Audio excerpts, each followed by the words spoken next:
స్వాతంత్రం సిద్ధించి మనకు 75 సంవత్సరాలు పూర్తిగా వస్తున్న తరుణంలో కూడా కులం యొక్క పాత్ర ఎంత దుర్మార్గమైనటువంటి రోల్ ప్లే చేస్తుంది.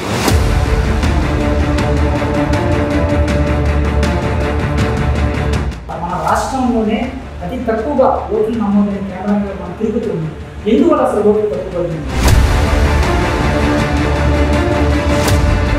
నిన్నటిదాకా ఒక పార్టీలో ఉంది, హఠాత్తుగా ఈరోజు ఉదయం పార్టీలో చేరి మధ్యాహ్నానికి టికెట్ సాధించి 100 కోట్లు ఖర్చు పెట్టి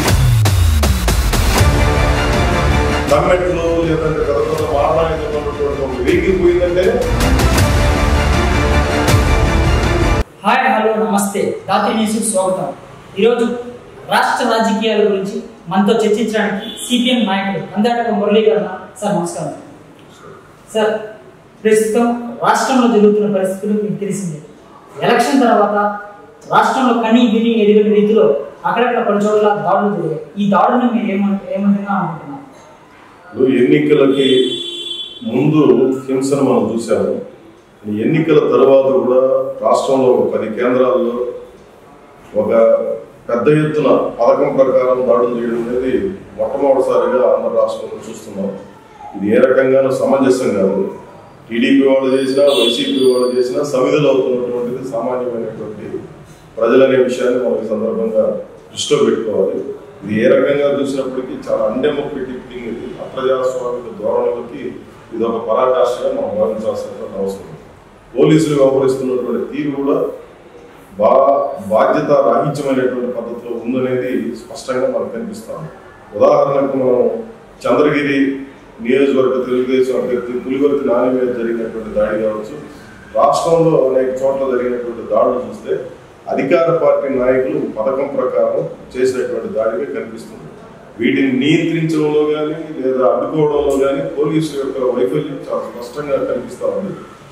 ఈ సందర్భమే కాదు, ఎన్నికలు జరిగిన 13వ తేదీ రాత్రి అంటే 14వ తేదీ ఉదయం నేను నేరుగా ఈవీఎం ఉన్నటువంటి కౌంటర్ దగ్గరికి వెళ్ళాను.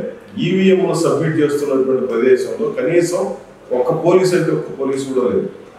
వాస్తవంగా 13వ తేదీ ఎన్నికల రోజున తమిళనాడు నుంచి ఇతర ప్రాంతాల నుంచి ఎక్కడా లోకల్ పోలీసులు లేకుండా బయటికి తీసుకొని వచ్చి దీన్ని చాలా భద్రంగా మేమంతా నిర్వహిస్తున్నాం అని చెప్పి ఎన్నికల కమిషన్ పదే చెప్పింది. సార్, ఇప్పుడు మీరు ఒక మాట అన్నారు, ఈవీఎం కాడ భద్రత లేదన్నారు. ఇప్పుడు దీనికి రాష్ట్ర ప్రభుత్వం బాధ్యత వహించాలా లేదా ఎలక్షన్ కమిషన్ బాధ్యత వహించాలా? ఎన్నికల కమిషన్ బాధ్యత వహించాలి. కారణం ఏమంటే మొత్తం ఈ వ్యవహారాలన్నీ ఎన్నికల కమిషన్ చేతిలోకి వెళ్ళిపోతుంది. రాష్ట్ర ప్రభుత్వం చేతిలో చాలా పరిమితమైనటువంటి అధికారాలు ఉంటాయి.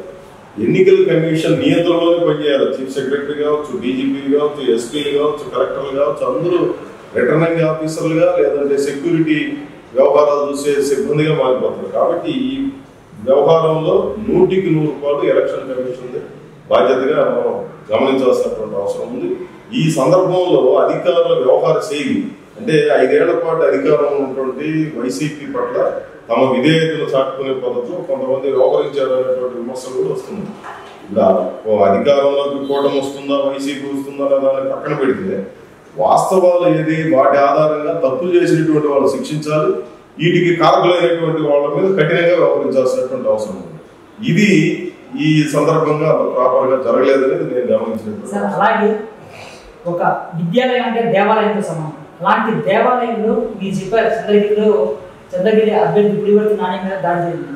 ఈ దాడిని ఏ విధంగా మనం చూడొచ్చు? నేను చెప్పాను కదా, మహిళా యూనివర్సిటీ దగ్గర ఈ సెక్యూరిటీ ఫోర్సెస్ అనేవి కూడా ప్రాపర్గా మెయింటైన్ చేయడంలో జరిగిన వైఫల్యమే దీనికి కారణం అనేది నేను భావిస్తున్నాను.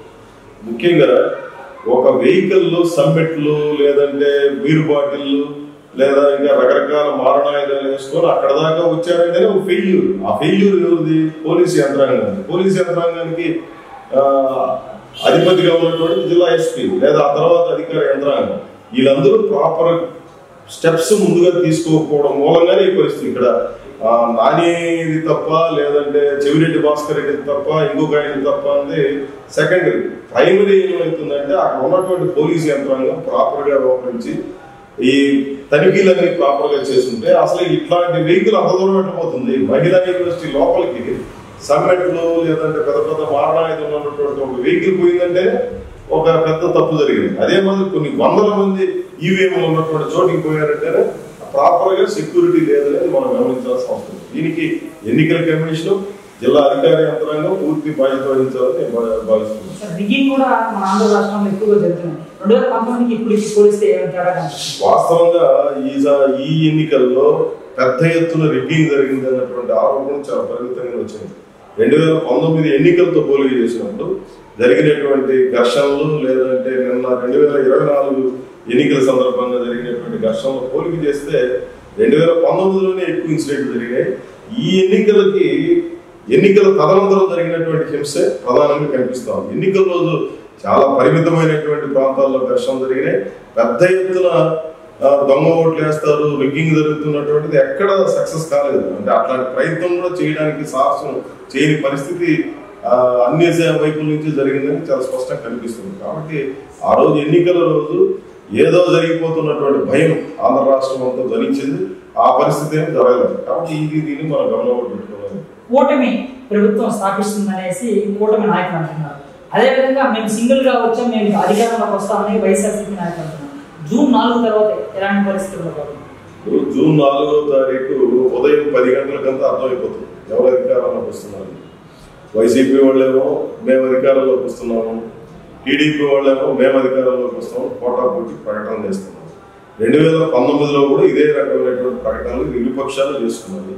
ప్రకటనలో ఎవరైనా చేస్తారు, ఓడిపోతాం, ఎవరైనా ఎన్నికల రణరంగంలో ఉండేటప్పుడు ఎవడూ చెప్పడు మేము ఓడిపోతామని. కాకపోతే ఏంటంటే ఈ 5 ఏళ్ల పరిపాలన అనేది కొన్ని సెక్షన్స్ కి తీవ్రమైనటువంటి అసంతృప్తిని, వ్యతిరేకతని కలుగజేసింది. కొన్ని సెక్షన్స్ లో అంత తీవ్రమైనటువంటి వ్యతిరేకత కానీ, లేకపోతే ఒక ఈ ప్రభుత్వాన్ని ఎట్టి పరిస్థితుల్లో ఓడించాలన్నటువంటి ఇది లేనటువంటి పరిస్థితి మనకు కనిపిస్తుంది. రెండింటినీ స్వామ్యాన్ని మన దగ్గరగా పరిశీలన చేయాల్సినటువంటి అవసరం ఉంది. జగన్మోహన్ రెడ్డి ప్రభుత్వం కావచ్చు, లేదా వైసీపీ పార్టీ లేదా వాళ్ళ నాయకత్వం ఆలోచిస్తున్నటువంటి దానికి, అదే మాదిరి ప్రధాన ప్రతిపక్షంగా ఉన్నటువంటి తెలుగుదేశం ఈ కూటమి ఆలోచిస్తున్న దానికి మధ్యన తేడా ప్రస్ఫుటంగా కనిపిస్తుంది. ఒకటి మాత్రం మనం గమనించాల్సిందంటే ఏదో ఒక పెద్ద వేవ్ లాగా 2019 ఎన్నికల లాంటి ఫలితాలు, లేదంటే ఏకపక్షంగా ఈ ఫలితాలు ఉండకపోవచ్చేమో అని చెప్పేటువంటి అభిప్రాయం సర్వత్రా వినిపిస్తా ఉంది. కాబట్టి 4వ తేదీ దాకా వేచి చూడడం తప్ప అప్పటికి ఊహాగానాలు, జ్యోతిష్యాలు చెప్పడం ఏమాత్రం సమంజసం కాదని సార్, మన రాష్ట్రంలోనే అతి తక్కువగా ఓట్లు నమోదని కేంద్రంగా మనం తిరుగుతుంది. ఎందువల్ల అసలు ఓట్లు తక్కువ పడింది? పట్టణీకరణ ఉన్నటువంటి అర్బనైజేషన్ ఉన్నటువంటి ప్రాంతాల్లో ఇది ఒక ధోరణిగా కనిపిస్తుంది. ముఖ్యంగా హైదరాబాద్ నగరంలో చూస్తే చాలా అన్యాయమైనటువంటి, ఇక్కడన్నా కనీసం 60% దాటింది. 60% దాటింది. మన రాష్ట్రంలో పోలిక చేసుకున్నప్పుడు చివరి ప్రాంతం తిరుపతి. ఈ రకమైనటువంటి పరిస్థితికి కారణం ఏంటంటే చదువుకున్నటువంటి వాళ్ళు, తెలివితేటలు కలిగిన వాళ్ళు, లేదా నలుగురికి 4 విషయాలు చెప్పగలిగిన సామర్థ్యం ఉన్నటువంటి వాళ్ళు ఓటింగ్కి దూరంగా ఉండడమే ప్రధానమైనటువంటి కారణం.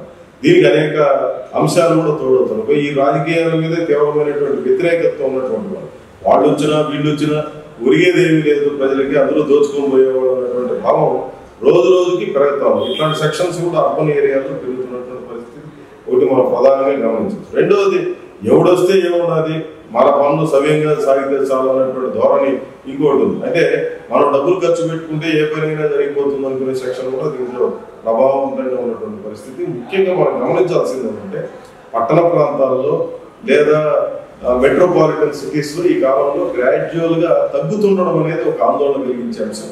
ఎన్నికల్లో పాల్గొనాల్సినటువంటి అవసరం ఉంది. పాల్గొని నీ వ్యతిరేకతను వ్యక్తం చేయడానికి నోటా కూడా ఒక అవకాశం ఉన్నటువంటి నేపథ్యంలో ఎన్నికల్లో పాల్గొనకపోవడం అనేది ఏమాత్రం సమంజసం కాదు. ఈ ధోరణి గ్రాడ్యువల్ గా తగ్గాల్సినటువంటి అవసరం కూడా ఉందని నేను అలాగే ఓటు వేయని యువతకి ఇచ్చే సందేహం, ఓటు వేయాలి. ఈ కాలంలో యూత్ మరీ తీవ్రమైనటువంటి పనుల్లో ఉన్నటువంటి వాళ్ళు, లేదా అసలు రావడానికి ఆటంకం ఉన్నటువంటి వాళ్ళు ఎవరైనా రాలేని పరిస్థితి, కానీ యూత్ చాలా పెద్ద సంఖ్యలో పాల్గొనడం అనేది మనం గమనించవచ్చు. రెండవది, విదేశాల్లో ఉన్నటువంటి వాళ్ళు కూడా ఈ దఫా అమెరికా నుంచి వచ్చినటువంటి వాళ్ళు, లేదా ఇతర దేశాల్లో చదువుకుంటున్నటువంటి వాళ్ళు, ఆస్ట్రేలియా, లండన్ ఇట్లాంటి ప్రాంతాల్లో ఉన్నటువంటి వాళ్ళు వచ్చింది చూసాం. ఈ ఊర్లో ఉండి ఇంట్లో టీవీ చూసుకుంటా, క్రికెట్ చూసుకుంటా ఓటింగ్కి రానటువంటి వాళ్ళని మనం చూస్తున్నాం. అంటే ఈ ఓటు దాని ప్రాధాన్యతని గమనించకుండా వ్యవహరిస్తున్నటువంటి తీరుకి ఇది ఒక నిదర్శనంగా కనిపిస్తుందని ఈ సిపిఎం పార్టీ ఏ విధంగా ప్రభావం చూపిపోతుంది ఈ రాష్ట్రంలో మేము చెబుతున్నటువంటి విషయాలు ప్రధానమైనటువంటి ఏమంటే ఈరోజు రాష్ట్ర సమగ్రాభివృద్ధి కావాలనేది మేము కోరుకుంటాం. దురదృష్టం ఏంటంటే ఇటు తెలుగుదేశం కానీ అటు వైసీపీ కానీ రాష్ట్రం సమగ్రంగా అభివృద్ధి కావడానికి అవసరమైనటువంటి చర్చలు కానీ ప్రణాళికలు కానీ లేని ఒక దౌర్భాగ్యకరమైనటువంటి పరిస్థితి రాష్ట్రంలో ఉండడం అనేది ప్రధానమైనటువంటి లోపంగా నేను భావిస్తాను. అందుకనే ఎన్నికలకు ముందర మేము ప్రజా ప్రణాళిక అనే పేరుతో ఈ రాష్ట్రంలో ఉన్నటువంటి వనరులు లేవు, సంపదని ప్రజలకు ఎట్లా పంపిణీ చేయలేదు, సంపదకు ఉన్నటువంటి ఆస్కారం ఏంది, ఉత్పత్తిని ఏ రకంగా పెంపొందించవచ్చు, ఉద్యోగ నియామకాల్లో రావాల్సినటువంటి మార్పులు ఏంటి, ఏ ఏ విభాగాల్లో ఏ ఏ మార్పులు చేపడితే ప్రయోజనం జరుగుతుంది, వ్యవసాయ రంగంలో రావాల్సిన మార్పులు ఏంటి, లేదంటే ఇట్లా అనేక అంశాల మీద చాలా డీటెయిల్డ్గా మేము ఒక ప్రజా ప్రణాళికను తయారు చేసాం. ఒక్కటే మేము సూటిగా చెప్పదలుచుకున్నటువంటి విషయం, మేము చెప్తున్నదే 100కి 100 వాస్తవం అంటే సందేహం లేదు. ఈరోజు ఓటుకి 2000 నుంచి 10,000 రూపాయల దాకా ఖర్చు పెట్టి ఎన్నికల్లో గెలిచి ఈరోజు అధికారంలోకి వచ్చేవాళ్ళు, లేదంటే నిన్నటిదాకా ఒక పార్టీలో ఉండి హఠాత్తుగా ఈరోజు ఉదయం పార్టీలో చేరి మధ్యాహ్నానికి టికెట్ సాధించి 100 కోట్లు ఖర్చు పెట్టి గెలిచేవాడు పార్లమెంటుకు పోయినా అసెంబ్లీకి పోయినా వాడు ఎంత ఖర్చు పెట్టాడో దానికి 10ంతలు సంపాదించడం కోసం ప్రయత్నం చేస్తాడు తప్ప సేవ చేయాలనేటువంటి దృక్పథం ఏమాత్రం ఉండదనేది మేము మొదటి నుంచి చెప్తాం. కానీ ఈ ఎన్నికల్లో మనం చూస్తే ఇటు టీడీపీ కావచ్చు అటు వైసీపీ కావచ్చు పోటాపోటీగా ఇతర పార్టీని తీసుకుని వచ్చేవాళ్ళు ప్రధానంగా మనం గమనించాల్సిందంటే సేవా దృక్పథం ఉన్నటువంటి వాళ్ళు లేదా వివాదాలకు అతీతంగా ఉన్నటువంటి వాళ్ళు ప్రజలకు తోడ్పడేవాళ్ళు అనేది కాకుండా డబ్బులు ఎంత పెట్టగలరు, వీడు ఎంత అవినీతిపరుడైనా, ఎంత భూకబ్జాదారుడైనా, ఎంత హత్య రాజకీయాల్లో ఉన్నా, ఎంత పనికిమాలోడైనా వాడు డబ్బులు ఎంత ఖర్చు పెట్టగలడు అన్నటువంటిది క్రైటీరియా పెట్టుకోవడం అనేది ఒక దురదృష్టకరమైనది. ఈ రోజు రాజకీయాల్లో ఒక తీవ్రమైనటువంటి సమస్యగా ఉంది. చదువుకున్నటువంటి వాళ్ళు, యువత, లేదంటే ఈరోజు ఇంటలెక్చువల్స్ వీళ్ళందరూ కూడా సమగ్రంగా ఆలోచించాల్సిన అవసరం ఉంది. దురదృష్టకరమైన పరిణామం ఏంటంటే కులం యొక్క రూపం కూడా ఈరోజు విశృంఖలంగా మనకు కనపడడం. ఆఖరికి యూనివర్సిటీల్లో కూడా ప్రొఫెసర్ల స్థాయి నుంచి మా కులమోడు రావాలనే ఒక దురదృష్టకరమైనటువంటి చర్చల్లో భాగస్వాములై, లేదంటే ఇట్లాంటి మీటింగుల్లో కూడా భాగస్వాములై మా కులమోడిని గెలిపించుకోవాలని చెప్పి తాపత్రయపడడం అనేది ఒక చాలా బాధాకరమైనటువంటిది. స్వాతంత్రం సిద్ధించి మనకు 75 సంవత్సరాలు పూర్తిగా వస్తున్న తరుణంలో కూడా కులం యొక్క పాత్ర ఎంత దుర్మార్గమైనటువంటి రోల్ ప్లే చేస్తుందో మనం చూడొచ్చు. అందుకని ఈ రాష్ట్రాన్ని కుల మతాలకి ప్రాంతాలకి అతీతంగా దీన్ని సమగ్రంగా అభివృద్ధి చేయడానికి ప్రధానమైనటువంటి కేంద్రీకరణ ఉండాలని మనం చెప్తున్నాం.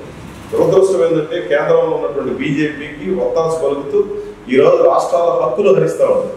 రాష్ట్రానికి రావాల్సినటువంటి సంపద వనరులు వీటన్నిటిని కూడా మనకు రానివ్వకుండా అడ్డుపడి ఢిల్లీకి తరలించుకోబోతూ ఉంటే ఈరోజు ప్రధాన పార్టీలుగా ఉన్నటువంటి తెలుగుదేశం కానీ వైసీపీ కానీ బీజేపీని పల్లెత్తు మాట అనుకున్నారు. ఈరోజు ఈ రాష్ట్రానికి ఇన్ని రకాల నష్టాలకు కారణం బీజేపీ పార్టీ. ప్రత్యేక హోదా లేదు, రాష్ట్రానికి రాజధాని లేదు, పోలవరం లేదు, విభజన హామీలు అమలు కాలేదు, వెనుకబడిన ప్రాంతాలకి అభివృద్ధి నిధులు కేటాయించలేదు, ఇంకా 1,00,000 సమస్యల్ని మనం చెప్పచ్చు. వీటన్నిటినీ ఏమీ చేయకుండా అన్ని రకాల తీవ్రమైన వ్యతిరేకత ఉన్నటువంటి బీజేపీ ఈ రాష్ట్రంలో చలామవుతోంది.